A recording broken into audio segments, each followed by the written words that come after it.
Pemirsa, bakal calon presiden atau baca pres yang diusung Koalisi Perubahan untuk Persatuan atau KPP, Anies Rashid Baswedan menegaskan pihak-pihak yang merasa akan kehilangan kekuasaan pada pemilu 2024 nanti tidak mengerti prinsip dalam demokrasi.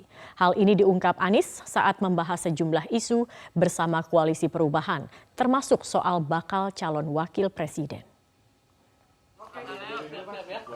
Calon Presiden Koalisi Perubahan Anies Baswedan bertemu tim 8 partai pendukung di Sekretariat Koalisi Perubahan di kawasan Jalan Brawijaya, Jakarta Selatan.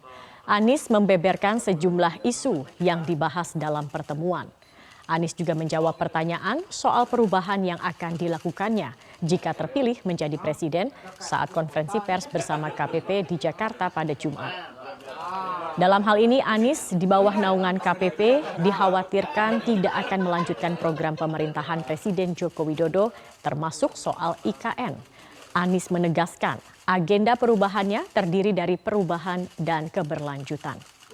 Anies mengatakan sedikitnya 3 isu perubahan mulai dibahas, diantaranya terkait kemiskinan dan biaya hidup, kebutuhan pokok yang harganya tinggi, serta lapangan pekerjaan. Sementara ditanya soal bakal calon wakil presiden, Anies mengakui ada pembahasan soal itu.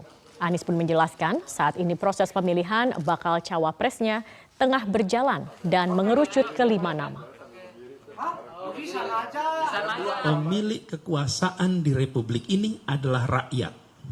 Jadi ini tidak sedang berbicara tentang hilangnya kekuasaan, pindahnya kekuasaan. Kekuasaan tidak pernah pindah. Kekuasaan itu adanya di rakyat. Yang berpindah dan berganti itu kewenangan dalam menjalankan kekuasaan. Iya, kekuasaan. Jadi kalau sekarang itu orang merasa nanti ada khawatir kehilangan kekuasaan, tidak, kekuasaan nggak pernah hilang, kekuasaan di tangan rakyat. Kalau ada yang merasa kekuasaan di tangan dirinya, maka dia sedang tidak menghargai prinsip-prinsip dasar dalam sebuah demokrasi. Ini pasti.